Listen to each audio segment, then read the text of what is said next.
Welcome back, listeners, to a new episode Yeah. of The New Standard. And as always, I have my partner in crime to my left, NDSU's own Neil Coulon. What's happening, Bison? You bet.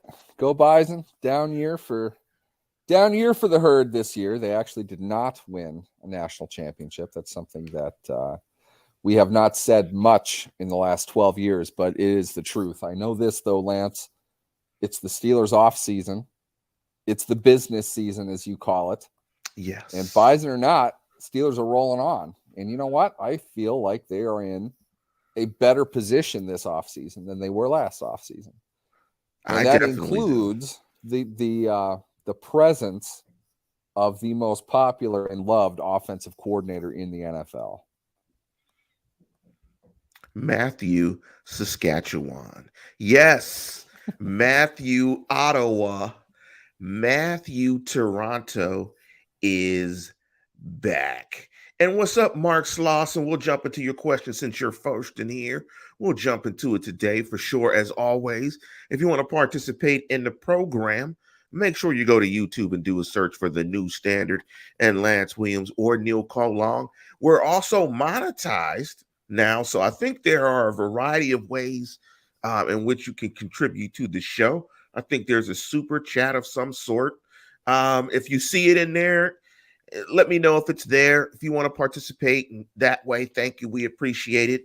Also, the show is available on podcast form.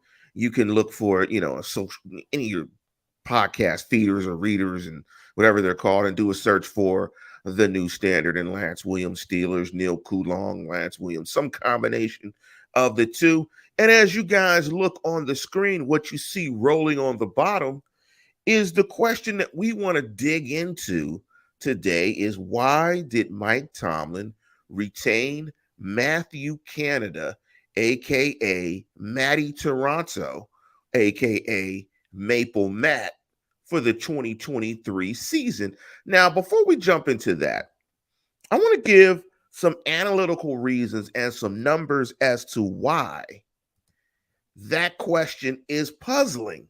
Let me start with the most important stat in football, and that's points per game. And what I'm going to do is give you what the Steelers stats are and compare those with the NFL's best. Now, in terms of points per game, the Steelers averaged 18.1, which was 26th.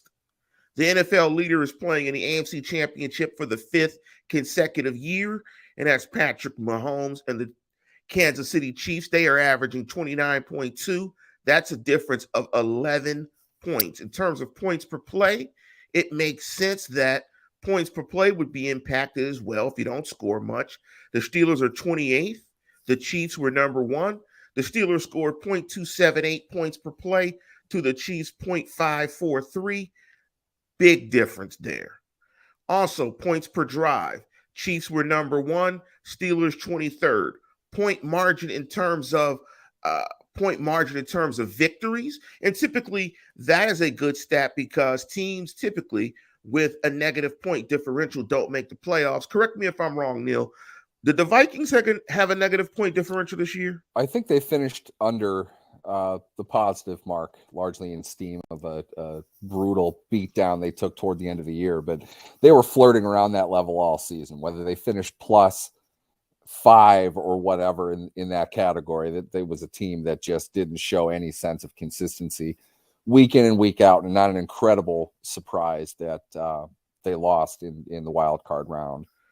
And in terms of yards per point, which is a great indicator of big plays in your offense, it took the Steelers 18 yards to get a point compared to the Cowboys, the NFL best, who lost this past weekend in the divisional round. The Cowboys scored in every 12.9, or it took 12.9 yards for them to score a point, a difference of 5 yards, meaning there was a lack of explosion in the Steelers' offense, as reflected in yards per attempt.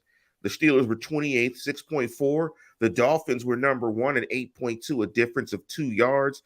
And let me give you these last stats here. Offensive DVOA, Steelers were 18th compared to the Chiefs, who were number one. Offensive passing DVOA, Steelers 18, the Chiefs number 1. Offensive rush DVOA, the Steelers were 15th to the Eagles, who were number 1. Last but not least, passes over 20 yards. The Steelers were 23rd in the league with 44. Surprising. The Chiefs, it actually is surprising. The Chiefs I were honestly, number 1. I don't remember 44 pass plays over 20 yards. I really don't. I don't. They had to be like short dinks, and guys ran for like 15. I don't remember. I don't remember How many. did Jalen Warren have? Yes, a bubble screen or something. The Chiefs had 73 pass plays over 40 yards. The Steelers were 32nd in the league, which is last of only 3, and the Dolphins had 14. So my question to you, Neil, looking at that statistical backdrop, and big up Felicia, look at that statistical backdrop.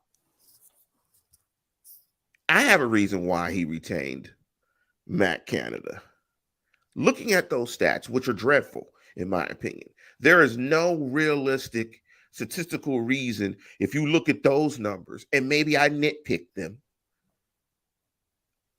why he should return. In your opinion, why did Mike Tomlin keep Matt Canada? The 10,000 foot level bullet points here. I think it needs to start with the money. I don't know exactly how much Matt Canada makes. I know some in the media have made a huge thing out of what Steelers coaches are paid. We don't know what those numbers are. I can tell you, though, Brian Flores is not getting paid less than most linebackers coaches in the league. So it's not as if they don't necessarily spend money, but having to buy out Canada's contract, which has a year left, and then pay a better Matt Canada, which logically would be Matt Canada plus X, that might not be appealing to the Steelers considering where they are and where they're trying to go. That does not mean that I think it's a great option. It doesn't mean that I think it's what they ought to do, but I can see from a business perspective why they wouldn't, because that's the reality. To get somebody who is clearly a step above Canada, considering the knowledge that Canada has intimately of the players on the team, of what they've been running, what they're good at, what they're capable of doing, to bring in somebody who's going to do better than that with this group, okay? Coaches do not make all pro players. It just doesn't work that way in most cases, okay? You can't bring in somebody and expect talent to just flourish. You have to have dudes to play in this league. You have to. That's just the reality of it. You talk about the Chiefs, they have dudes, okay? It's not that Andy Reid and or Eric Bieniemy are not good coaches, but they have a lot to work with that Matt Canada does not. It's as simple as that in many cases. The money that you would have to spend to bring in an offensive coordinator, as we talked about in our last show, Lance, who wants to come to Pittsburgh, okay? Keep that in mind. He has to want to come to Pittsburgh. He does not have the allegiance, the loyalty, the blind homeristic perspective of this team that you do. They don't view it that way. The objective reality is there's not a ton of offensive talent on this team. And to take on the job of repairing it all and fixing it might be more than a one-year operation. And it might be something that requires them to invest 2 years of their time into it. The best coordinator candidates are guys who are going to be head coaches in 2-3 years. So does this help them or hurt them? I don't know exactly. My point is that logically, there are a couple who aren't going to want this job. So what are you getting out of anybody else? And then for the Steelers to pay double, at least, on top of what they already have, it just might not add up. You know, from the Steelers' perspective, it might not add up. But this is completely conditional on the fact that Matt Canada had 1 year left on his contract. If he did not have 1 year left in his contract, I'd have bet a lot that he wouldn't be here. So in other words, save this, record this now. I don't think Canada is going to be around after the 2023 season. I think the conversation we have roughly 364 to 366 days from now, Lance, is going to be on how Matt Canada is no longer the offensive coordinator of the team. I don't think that's a stretch either.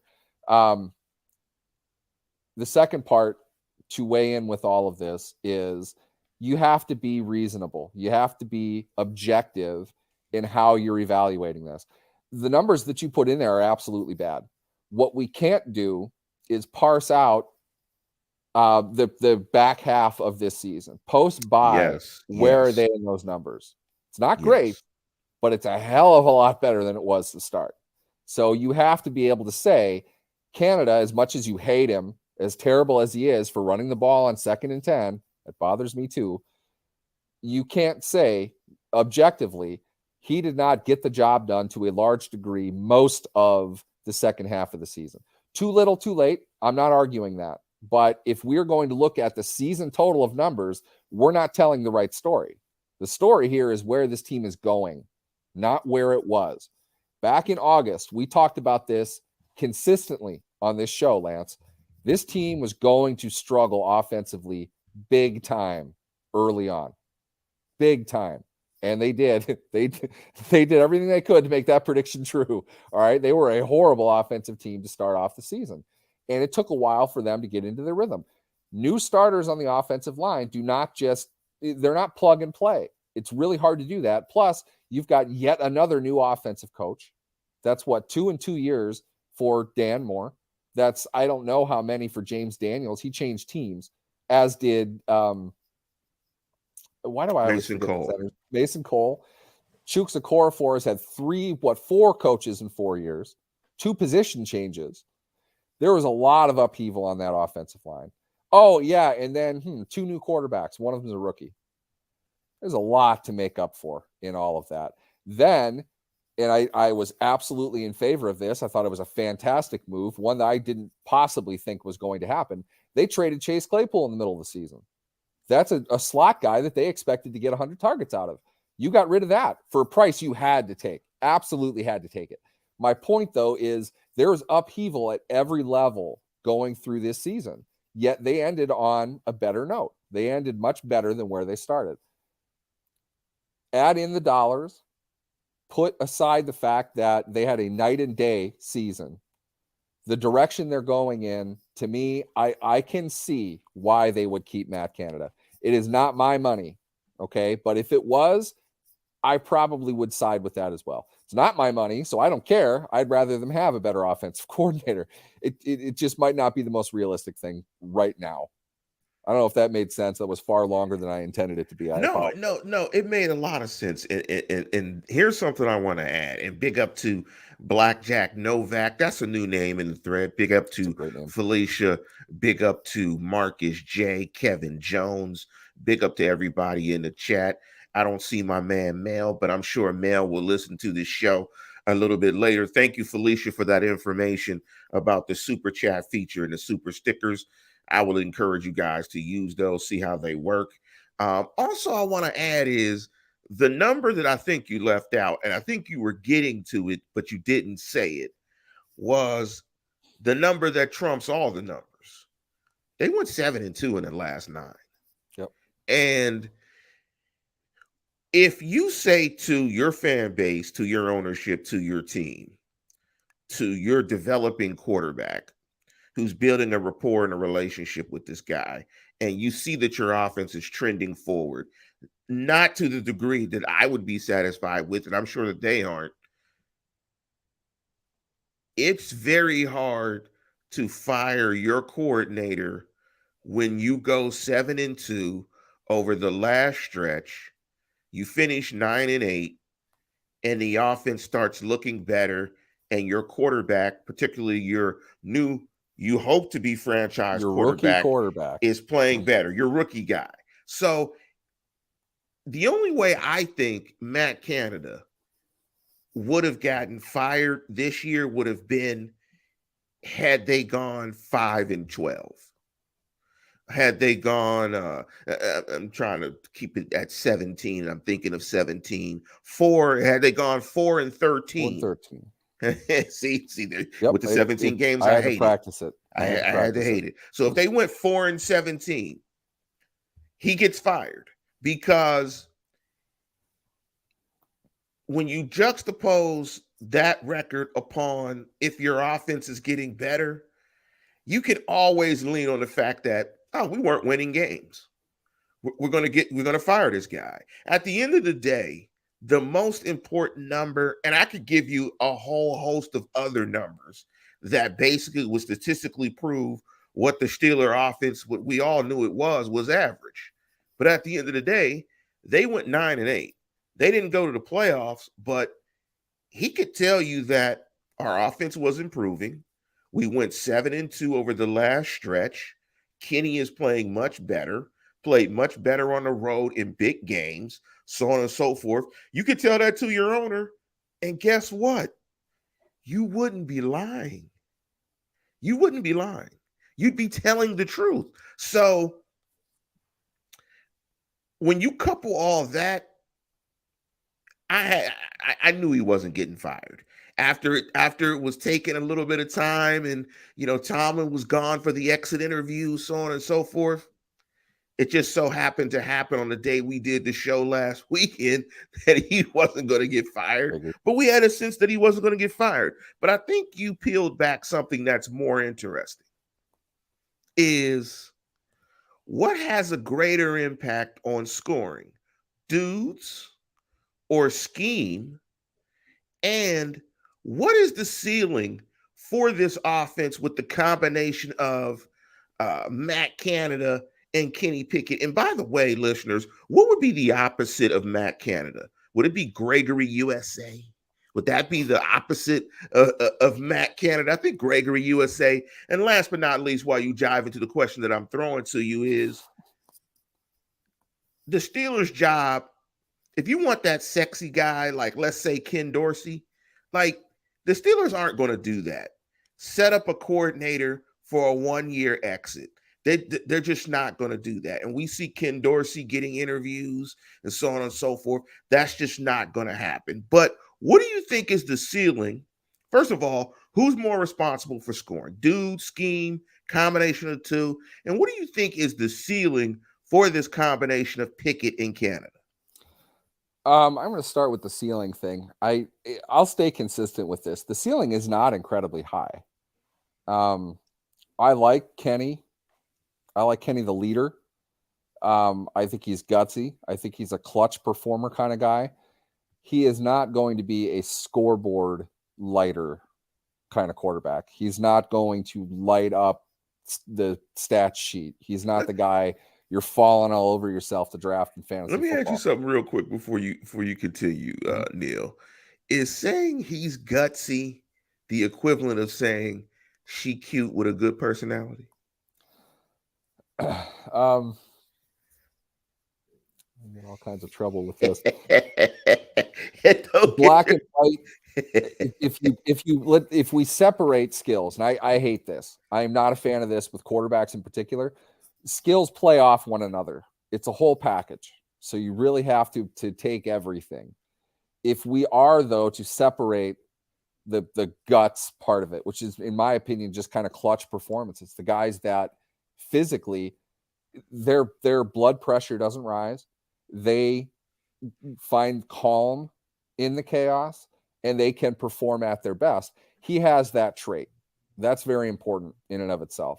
If that's the only thing you have, well, that means you're going to lead, a 2-minute touchdown drive for your team's only touchdown of the game with 30 seconds left. And guess what Kenny Pickett did most of the back end of the season?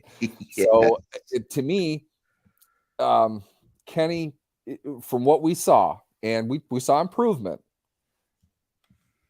Kenny should be throwing a better deep ball than he does. I felt at Pitt, that was his best asset. I loved the mentality that he had. He could hit the stuff over the top. I didn't see him throw that very well. Now, I am not, when I evaluate a player, please know this, I don't look at results. It's not about who caught the ball. It's not about how many yards it went for.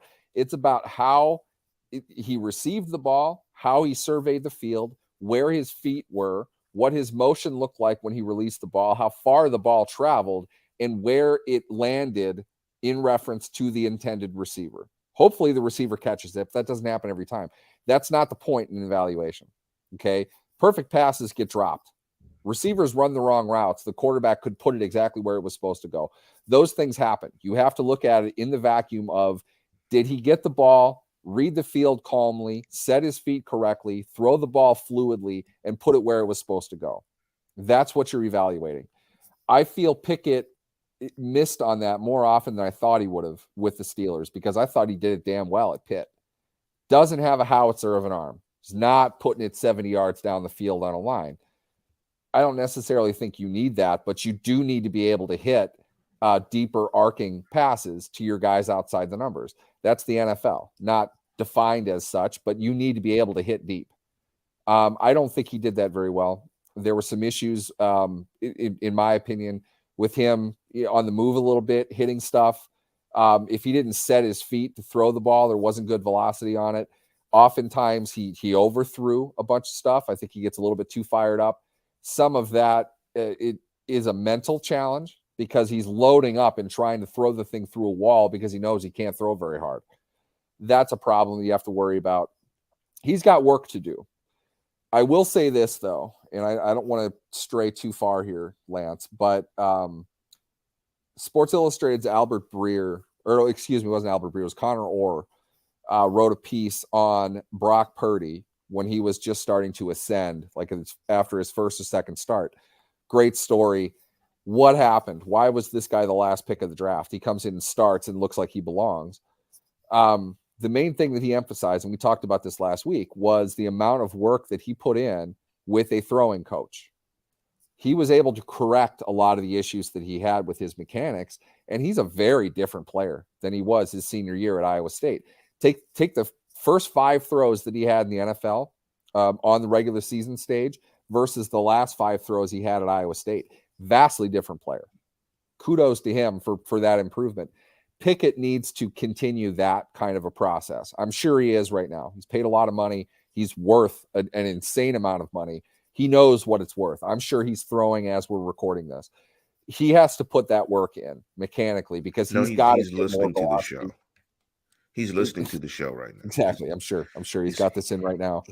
Saying F you, Coulong. I don't want to hear your nonsense. He's listening to the show, drinking a smoothie. The intermediate stuff, the deeper stuff, I feel like there's room to improve on that. But all of that is usually ancillary to your ability to see where the throw needs to go. One thing with Pickett, my opinion, I have no idea if Mike Sullivan, the quarterback's coach of the Steelers, agrees with this or not, but my opinion, more of Pickett's interceptions later in the year were physical errors. They weren't mental errors. Early on, they were mental errors. I think it seemed like Pickett was jacked up out of his mind. He was just chucking stuff all over the field. Can't do that for very long unless you're, Justin Herbert and can throw a ball through a wall. You're not going to get away with that all that often. And he didn't. He threw a lot of picks early, dumb mistakes, dumb decisions. He corrected that. I really enjoy that part of Pickett down the stretch. He cut out a lot of the mental mistakes while he still upped his yards per attempt. He was like 5.8 when he started, finished like 6.3, something like that. Not incredible. Not, something that you're going to say he's going to the Pro Bowl next year, but improvement. He got a little bit deeper with his throws. He was able to hit more of those routes. He made some physical mistakes in weather. Like I said, he had a propensity to, if you look at a quarterback, his stride, his step forward, that's where you're generating the power when you're throwing the ball. When you really just rip it, it's coming from your lower body. His lower body did not work in sync with his shoulders. When that happens, that's when you see a ball, especially down the middle or down the seam, it's going to sail. When you're releasing the ball earlier than where your arm is, it's because your foot is already planted. In other words, your lower half worked faster than your upper half did. Ball's going to go high on you. Pickett's interceptions, his bad throws, we saw a few of those down the stretch. That's the kind of stuff he needs to work on. I'm sure he's doing that now. And I have confidence that he will correct that. But when the rubber meets the road, he is not a dude that has high-level traits. And now he's got multiple concussions in a season. They're not going to want him to move much out of the pocket. So I don't know what's going to happen to his game. He needs to add to his passing ability, his throwing ability, his pure arm talent. He's got to add to that and continue, growing mentally and from a cerebral perspective. He's got to know the game better. We'll see where he is. I'm not 100% sure where it's going to land, but the potential of the offense comes down to Kenny Pickett. Okay. I like Deontay Johnson. Deontay Johnson's not a game-changing player. Najee Harris, not a game-changing player. George Pickens, we'll see. We talked about this last week too. All the talent in the world on an individual catch basis. What's he doing to get open? He doesn't know how to do that yet. The dude barely played football. He had very little Division I experience. He's played more games as a pro than he did in college. Okay. He needs a lot of work. There are a lot of things that he needs to do. I'm confident in his ability to do that, but he's a highlight machine. He's not a great receiver at this point. He can catch stuff out of nowhere. He's got a massive catch radius that's way bigger than his body and his frame, but he's not a great receiver. Okay. He's going to continue to work on that.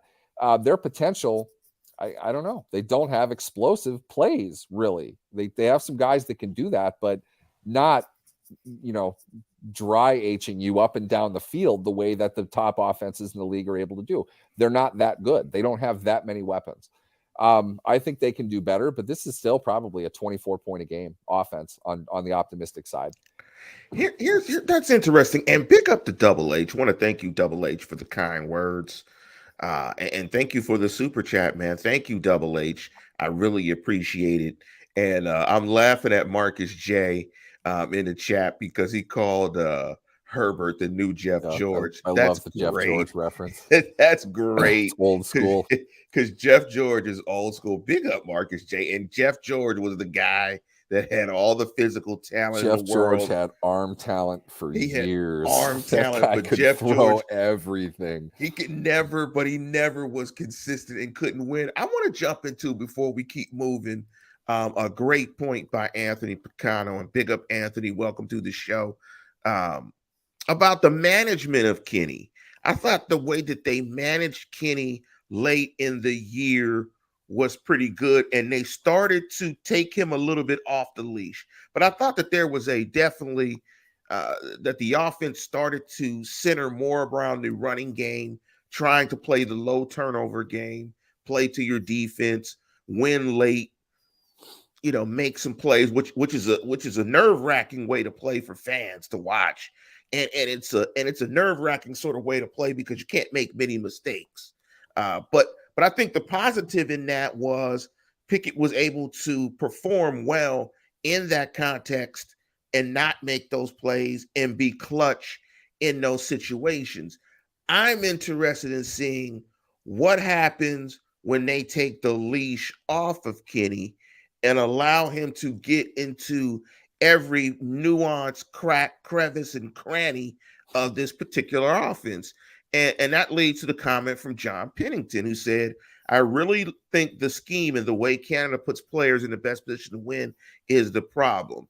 DJ just can't be a feature receiver when you have Pickens on this team. Guys, and that's the thing. And that's the thing it always comes down to, for me at least, is dudes, scheme, dudes combined. And let me give you this, Neil. Let me look at this. Let me give you this, Neil. And let me say this to you listeners. I did a deep dive into the Steelers' skill positions over the course of a 20-year period. And when people say that the Steelers have, when Neil says the Steelers don't have weapons, it's in context to what they had.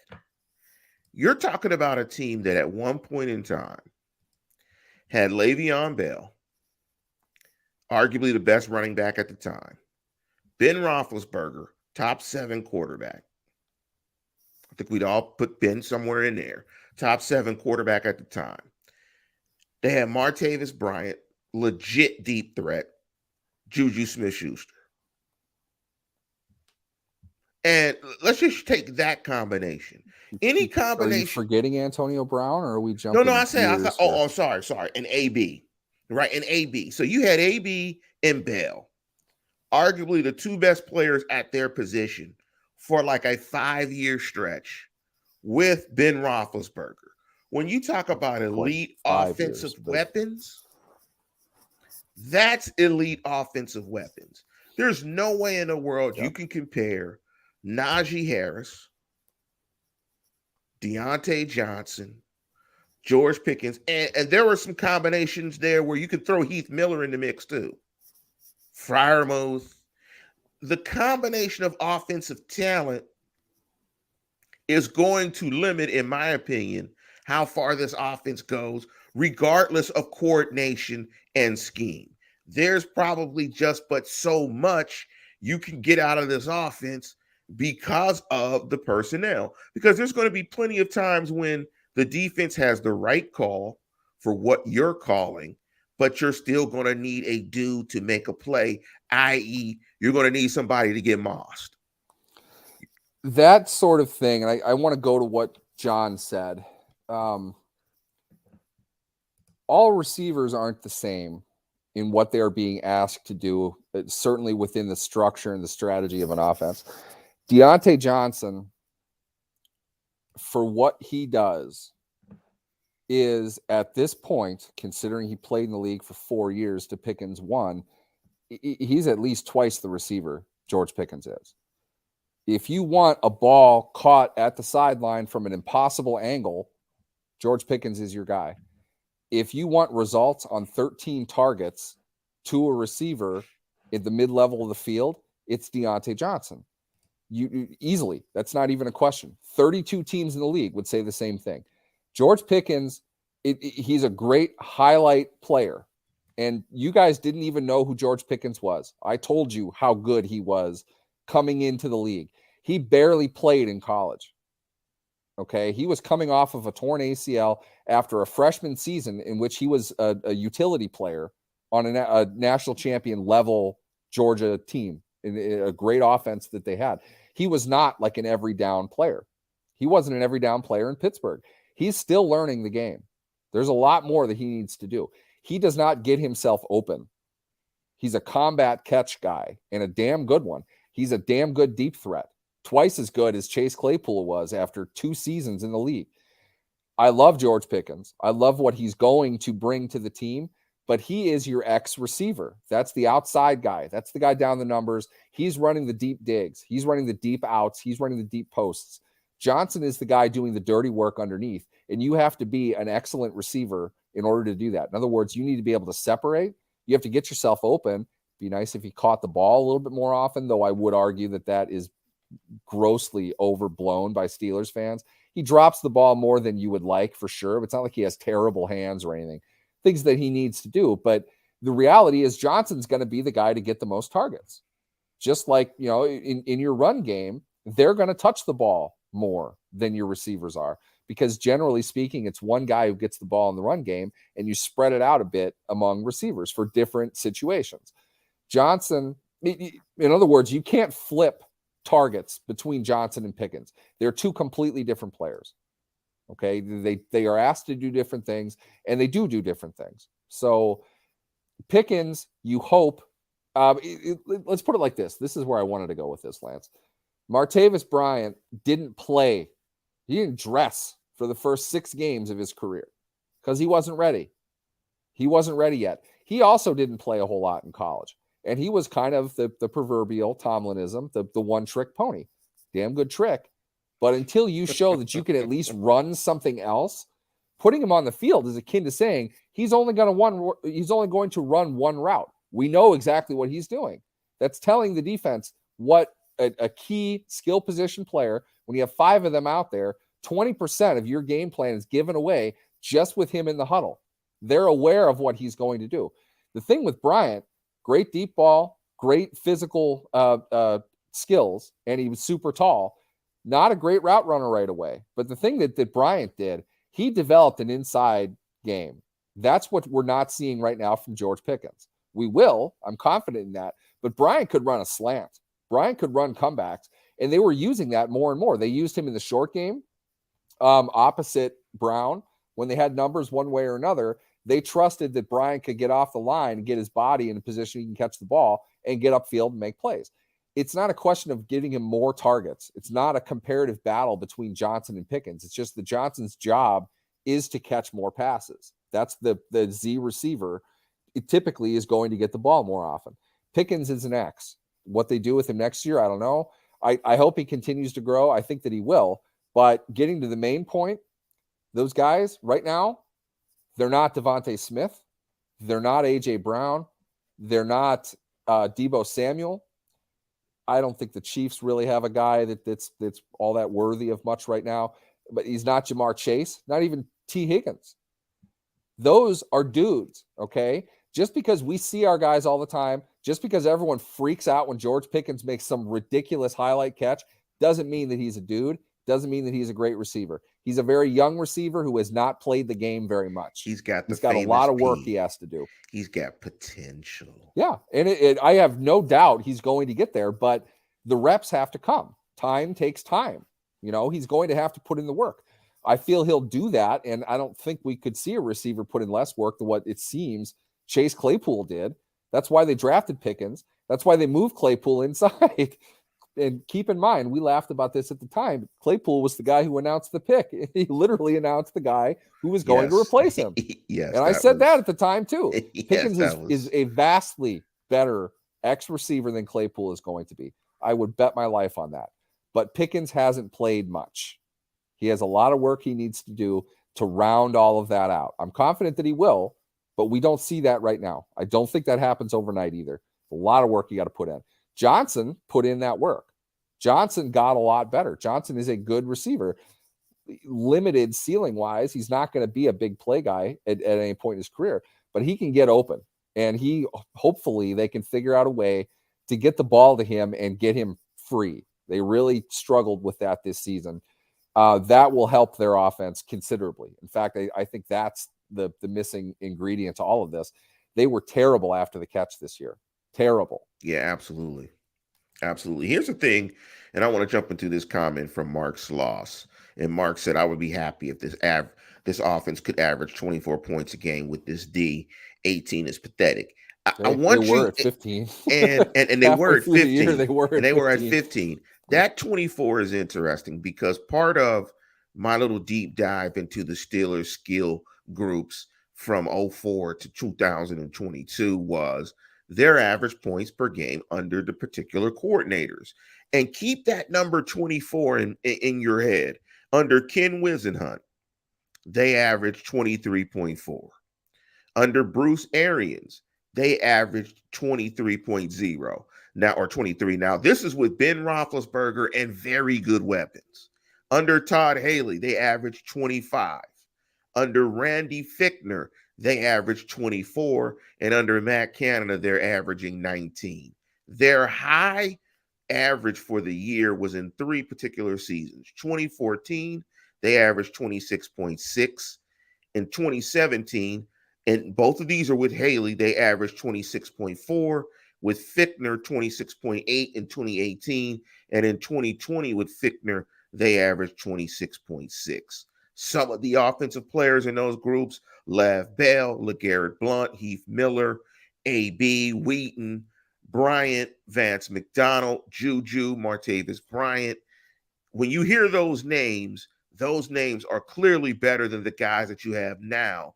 But that 24, even for Ben Roethlisberger, being a Hall of Famer, 2-time Super Bowl champion, with these type of weapons that he had, they still had trouble breaching that 24 number, which tells you when you throw this stuff just on paper, oh yeah, next year they're going to average 24, we can get to 20.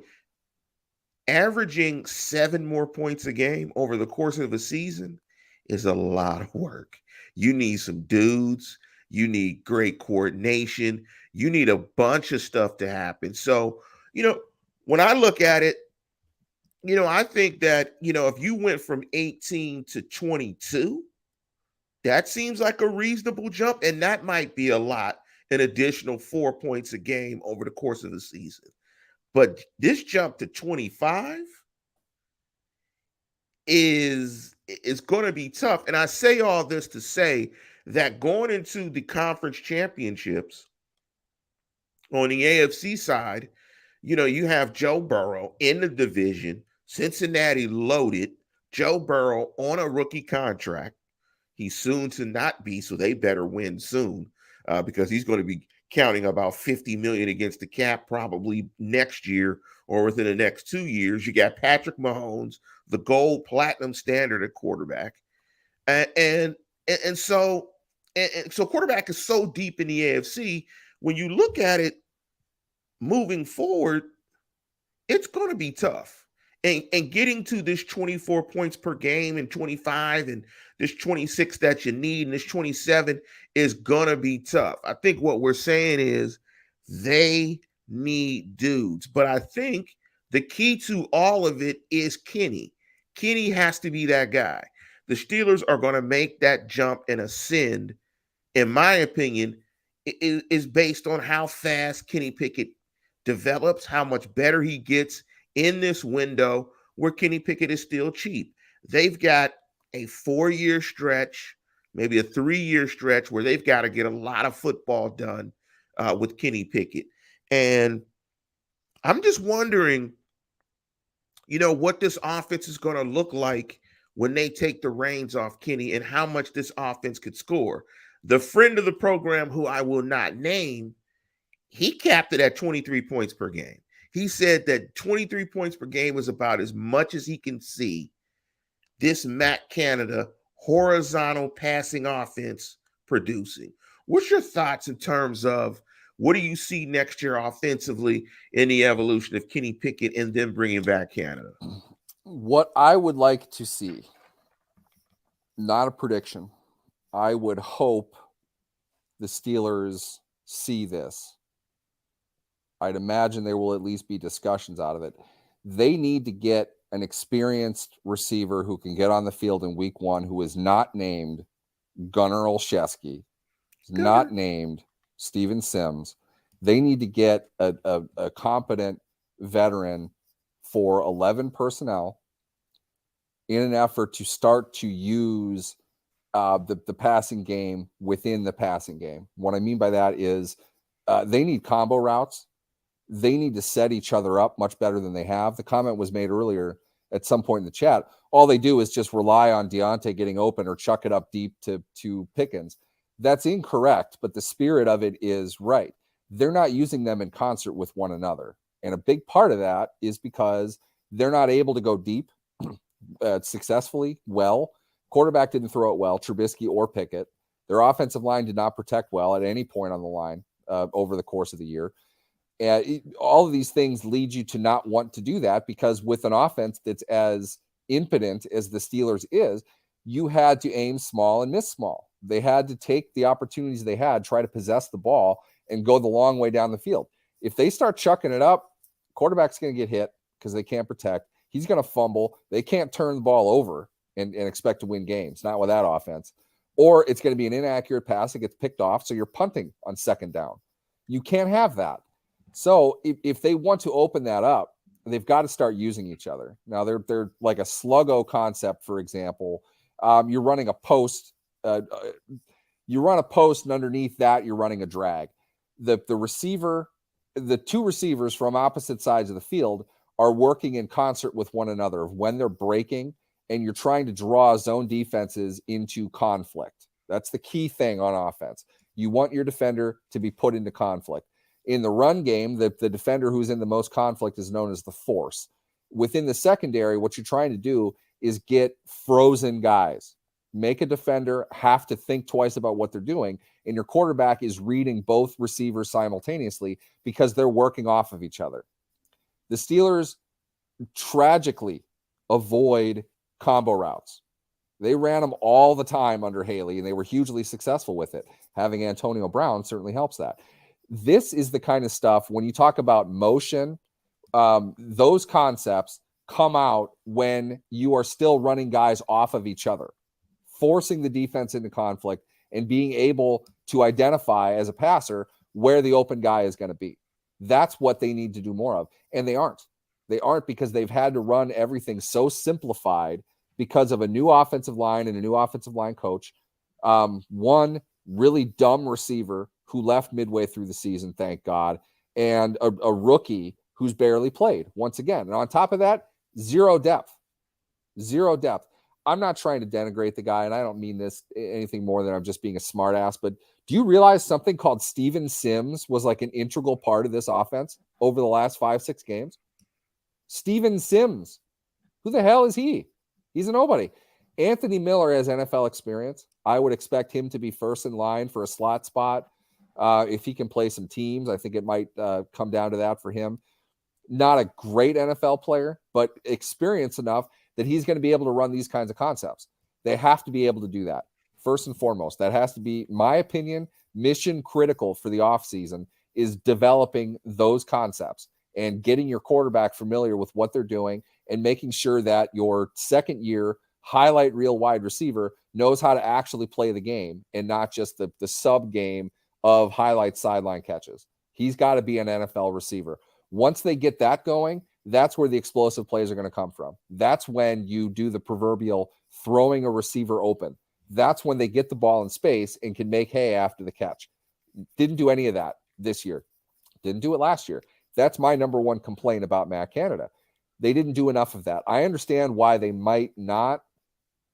I just don't like that reason.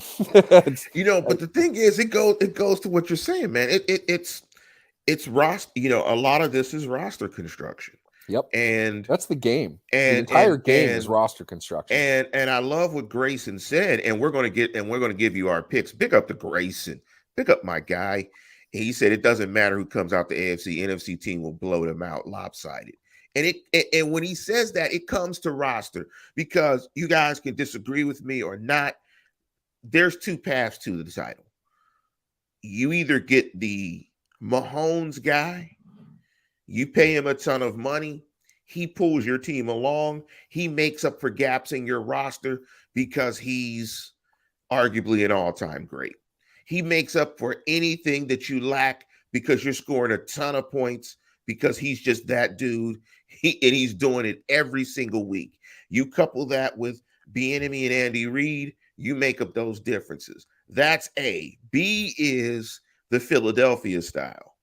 You have a guy on a rookie contract, you have a loaded roster, and you have a roster that really supports your quarterback. He becomes a quote-unquote systems guy, but that's fine because you got a super roster. You can craft the way you play around him. That's the best part of things to me is everyone talks about the system for Jalen Hurts, the system for Brock Purdy. Is there not talent in doing that? I don't get it. Jalen Hurts is as effective as he is because Jalen Hurts, of the quarterbacks who are left, he's the quarterback who most effectively goes against what defense has become in the high leverage passing offense era of the NFL. If they're back in deep cover 2, and you're going to see this a lot on Sunday, take the over for Jalen Hurts rushing yards, whatever it is, by the way. San Francisco plays back. They're playing essentially a cover 2. It's a variation, but they live and die by a cover 2 defense. That is giving your quarterback the opportunity to run. It's just they don't want quarterbacks running, except for Philadelphia. They're the team that basically said, look, Jalen, you have an option on every single play. We're going to give you a gap if you're sitting in the pocket. We're going to roll you out and let you go along the edge. Just look for your superstar receivers down the field and your really good tight end. Dallas Goedert, by the way, is twice as good as Pat Freiermuth. And there's no comparison at all right now between Devontae Smith and A.J. Brown and Deontay Johnson and George Pickens. Not a comparison between those two. You don't understand the position if you don't see how good those two are on Philadelphia. That team is, in my opinion, as unbeatable as it gets in the NFL. I think they're going to win it all. I picked them to win it all at the beginning of the year. San Francisco makes hay with the Mahomes equivalent at tight end, at running back, at whatever position you want to call Deebo Samuel. They did a phenomenal job building their roster, and it wasn't built for Brock Purdy. All they told Brock Purdy to do was make the right decisions with the ball. That seems simple, right? Well, quarterbacks don't do that very often, in case you haven't noticed. That doesn't happen consistently. Purdy makes it happen. Now, what's going to happen against Philadelphia? I wouldn't bet on it this week. I'll just say that. and we'll get into our picks. But the reality is, you have weapons to make up for whatever it is you're not getting out of your prototypical pocket quarterback. It's not 1993 anymore. Okay. Quarterbacks need to be weaponized. They need to be able to move. Hurts does that. That's why he's going to be the MVP. And that's why I'm probably the Super Bowl MVP as well. Wouldn't surprise me at all.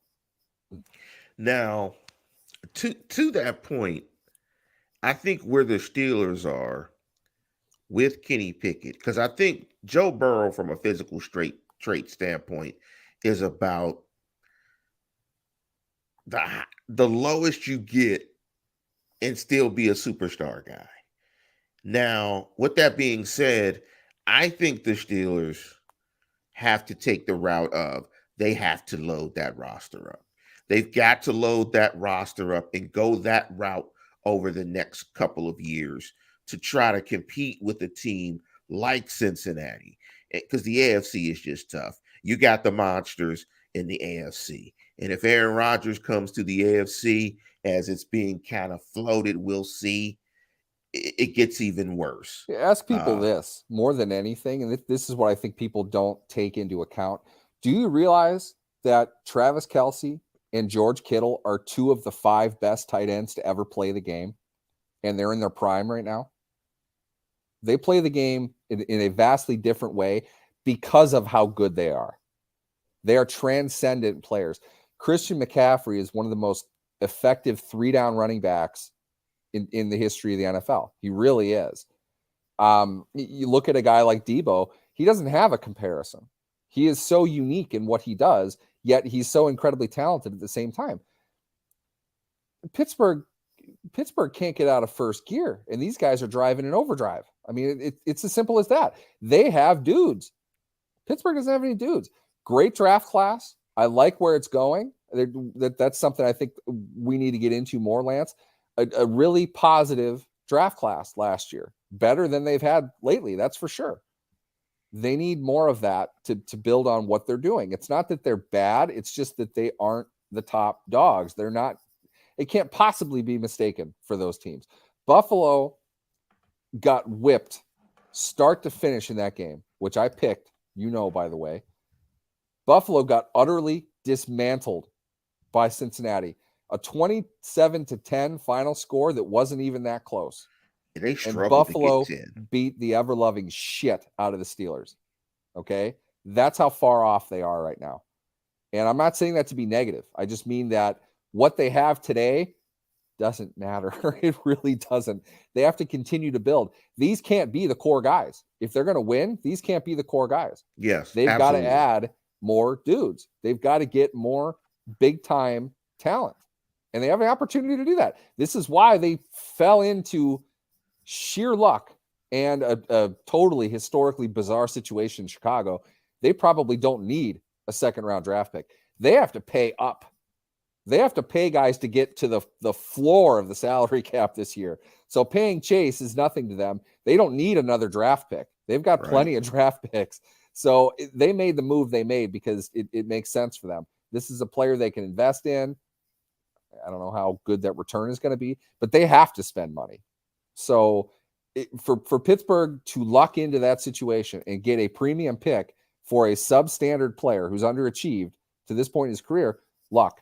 3 picks in the top 50, flukish in a way. But they've got to hit big on all 3 of those. And they've got to get guys that can make significant impacts most of the time they play.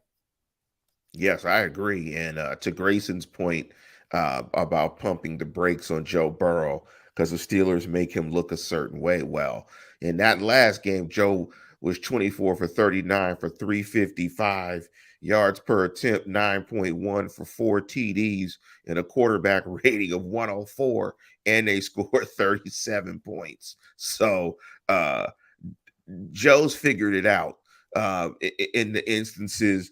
And last year, when they absolutely smashed the Steelers last year in those 2 ball games, Joe's not worried about the Steelers. But let's switch reels and let's get into our picks. Let me give you my picks in terms of the conference championships, and I'm going to even pick it forward for the Super Bowl.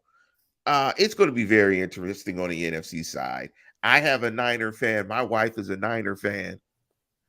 And so it's hard for me to pick against Bang Bang Niner Gang and the faithful, but I got to go with Philadelphia. I think at some point, the Brock Purdy thing, it gets them. Now, where it's not that he's going to turn it over or make mistakes, it's just that there might be some stuff he leaves on the field. You're asking a rookie, the last pick of the draft, a rookie Yes. 7th round quarterback, Pretty Purdy, to start a road playoff game and play perfectly. Pretty Purdy. That's what you're asking him to do this week. Yes, Are you betting on that? I am not. I love San Francisco. I love the Eagles. I love their coaches. I love everything about what those teams are doing today. To me, this is my Super Bowl. I love both of these teams. Well, let me easily. My sports bigamy applies to San Francisco and Philadelphia because of what they are doing and how they have constructed their roster and how they play the game. Love both of these teams. Let me ask you real quick, because you got your Bison hoodie on. Mm-hmm. What's the future like for Trey Lance there? Trey, reports weren't good. I talked to multiple reporters in that area, just off the record, what they thought. The bulk of it was he wasn't very consistent. He needs time. He needs reps. The injury was the worst thing that could have happened to him. He's going to be out for a significant period of time. That's a lot of progress he doesn't get to make. He was as raw as any player that's been drafted. He really was. He barely played at an FCS school, and he wasn't challenged when he was there. He was just so much physically better than everybody else. But by the end, the national championship that Trey won with NDSU, he ran 31 times in the title game. They weren't even having him throw that much. You have a high-level 2nd overall draft pick at the quarterback position at FCS, you assume he can throw the ball. You watch Trey, he can throw the ball. They weren't having him throw the ball in the title game. What does that tell you? Not really sure. Might be kind of iffy. He had work he needed to do. Things have happened in San Francisco. They've had to roll with a lot of different things. I don't know how good Lance would have been, but I know this. What I've seen of Purdy to this point makes it clear to me that, one, Trey Lance is infinitely more talented than Purdy is. But two, Purdy does exactly what the offense needs to do, and that's not the kind of stuff they were asking Trey to do. So how that impacts Trey moving forward, I don't know. As far as the scheme goes, I'm not sure. I will say this. There's no way in hell Brock Purdy is starting over Trey Lance. They're not trading Trey Lance because now they have Brock Purdy. And you're going to see that this weekend. I will bet on that. We will not be talking about Brock Purdy starting in San Francisco next year because he's going to get exposed, and not because he's a terrible person, not because San Francisco is bad. It's just because he's not very talented. And Philadelphia is a very good secondary with a great scheme. Yes. They're going to force him to do a lot of things that he's not used to doing. He's either going to get sacked 9 times because he's smart enough to not release the ball down the field, or they're going to turn him over like 4 times. Philadelphia is going to win this game by a touchdown, in my opinion. Yeah, they got to win. And on the AFC side, I want to pick Kansas City, but I just can't. Nope. I think Kansas City is not good enough up front to take advantage of Cincinnati's injury issues. And I think the what's the coordinator's name? Amarulo. I think he has a nice rhythm to what he wants to do against Kansas City's offense. And of course, the big question is Mahomes' ankle. Because I watched that game again from this year, and I thought Kansas City played really well in Cincinnati and had an opportunity to win that game. But, Cincinnati came back late and won that game with a couple of scores late in the game. But I think Joe Burrow and the Cincinnati Bengals are going to beat the Chiefs again. And I think that the Eagles will smash the Bengals in the Super Bowl.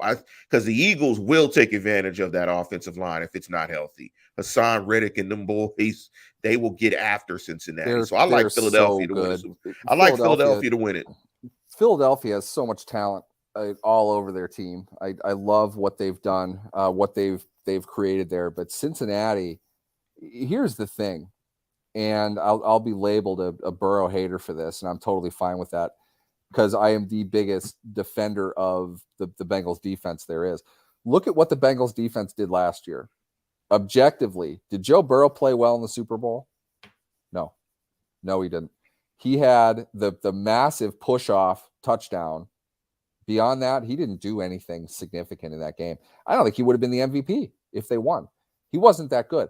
Cincinnati's defense played 4 consecutive Super Bowl champion level performances, especially against Kansas City. Kansas City touched them up a bit in the first half of the championship game last year, but Cincinnati shut them down like they haven't been shut down in the Mahomes era, that second half, and in overtime. Keep that in mind. That defense looks the same now that it did last year. I have a real tough time thinking that high ankle sprain Patrick Mahomes, Tyreek Hill-less Kansas City can beat that defense. It's not going to happen. Cincinnati got healthy at the right time. And what I mean by that is they got Mixon back. They got Chase back. They've had the offensive line that they have right now all year. We saw Cam Hayward utterly if we've seen a baptism by fire moment in the NFL, it was Cam on Bison legend Cordell Volson in week 1. That was as savage a beating as we're going to see. Chris Jones is capable of doing that as well, but Cincinnati's offense has done enough that they're able to make up for the shortcomings they have on their line because, here's that word again, Lance, they have dudes, okay? Your receivers able to get open in 2 seconds off the snap, help your protection. Your quarterback just needs to release the ball. Throw the ball to the open guy. You don't get sacked all that often. It's amazing how that works. Then on top of that, you're able to run. You're able to run a gap. You're able to get outside. You're able to use your running back in a screen. The Bengals can do all these things offensively. They are not like a high octane, dominant kind of scoring offense the way the Chiefs can be, but they are very efficient and probably more than the other teams in the playoffs right now. That this is credit to Cincinnati. They're the team among the 4 that will not beat itself. We've seen the Eagles lose games beating themselves. We've seen San Francisco beat itself. In fact, it came pretty damn close last week to doing it. It certainly Kansas City has beaten itself multiple times. They usually do that. Cincinnati will not beat itself. So to me, Cincinnati's favored now as of Wednesday morning. The last I saw it was Chiefs by 1.5, which is basically a pick 'em. I'm taking Cincinnati. I think they're going to win. So your Super Bowl, I think, is the same as mine. Eagles, Bengals. Eagles from there, win the Super Bowl. A lot we're going to have to go over. I don't want to make a prediction now. It's a long way off. We got to see injuries and stuff like that. But if they were playing each other this weekend, oh man, that would be a fun game. Schematically, I would love to see that Super Bowl. I'd go with the Eagles probably, but it'd be a damn good game. Cincinnati, in my opinion, Cincinnati is second to Philadelphia and most likely to win the Super Bowl this year. I would say I would agree with that. Much better team than they're given credit for because all we do is slobber all over Joe Burrow all the time. It's not Burrow that's making that happen. It's their defense. Joey Cool. And they got superior weapons. They got dudes like we've been talking about this entire program. They went and got Joe Burrow's guy, Jamar Chase, and you see what happened. It has ripped it apart. And now they are on the doorstep of being back-to-back Super Bowl participants, the Cincinnati Bengals. And with this, listeners, we are going to conclude the show. Want to thank Double H for the super chat. Want to thank you guys for listening to the program. Please continue to like and subscribe. I always forget to say that, but if you're in the chat, you've been listening to the program, please like and subscribe to the program. It does help. It does make a very big difference. But with that, we are going to conclude the program. And as always, tune in, tell a friend, and subscribe. Go Steelers.